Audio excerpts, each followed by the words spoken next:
Hey kids, okay, today we're going to do your watercolor day demo. So I know that we're going to do watercolor, and I'm going to go real slow. So you come over here to the paint section. You can look at this brush chart. I'll put one of these on each table. So, and then there's a cabinet labeled paint tools inside the paint tools, or paint tools. So you can experiment with toothbrushes, with straws, with paint brushes. That's fine. In here, this drawer says watercolor. These are just new packs. We're going to go through our ones that we have in our bins first, and then we'll all get new ones.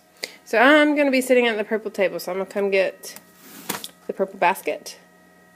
And I see that's already got packs in here. I've got some water in the spray bottle, and I've got some different paint brushes. Take this to your table. And I've already kind of set mine up. The table needs to be emptied. If there's only 4 people sitting there, then you can just kind of move your stuff to the side.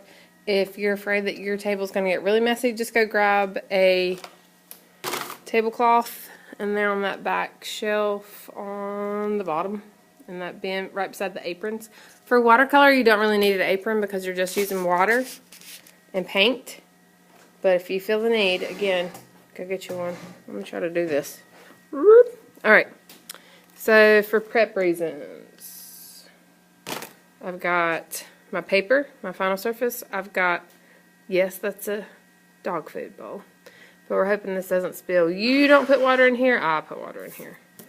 So, I'm going to get a pencil. I'm going to write my name on the back first before I get started. Okay, now here's my paper. What I want to do first, some people like to sketch out first. You can do that, but just remember that your pencil, your graphite lines are going to be part of your artwork. For today, we're just going to be doing experiments, so you don't really need to mark it unless you just need to. So I'm going to try this kind of brush. I've also got a dropper in here. Let's look at these tools. I've got this spray bottle. This is new. There is one per table. So we're not going to fuss, we're not going to fight. Just like we need these little cakes. Okay, so this is what I get all the time.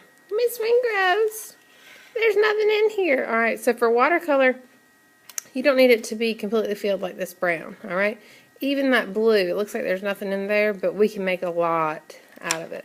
So I'm going to try, because we haven't tried this before, since we have this water bottle, I'm going to try just spraying right inside of there. See how it comes back to life? You don't need to oversaturate. You just want to kind of give it just a little bit in there. Let it sit for a second. Okay. I'm going to take my paintbrush. I'm going to go in and I'm going to barely dip. And I'm going to bring it to the paper. Now, this, let me zoom out a little bit. This is not going to be really, really dark. It's not going to give a dark value. It's not going to be acrylic paint. It's watercolor paint. Alright, you can rinse off your paintbrush. Alright, it's kind of hard to do this, kids.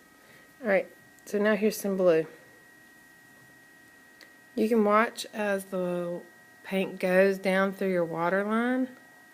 So it's kind of like you're just making a path for it to go. Alright, so you see how that area stayed a little bit dark? It's going to give a darker value, and it gets lighter as it goes through here. So I'm going to let that dry.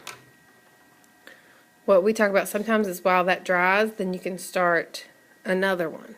For this purpose, or for today, I'm just going to start on a different area. Now, oh, I had that water bottle. So at the water bottle, don't spray all the way through it, but I can kind of spray the paper. You see that? That was just 2 squirts. And then let's try some orange. I'm just going to go orange, and then I'm going to dip right in there. I'm going to spread this out, and I'm just going to pretend. Now, whenever we go to clean up, just leave them flat so that they can dry a little bit before you try to take them to the drying rack. If I see that you are oversaturating the paper, I'll just take it away from you, because it's just going to end up, all the colors will mix together. And what color do we get when all the colors mix together? Brown. That's right. Nobody likes brown.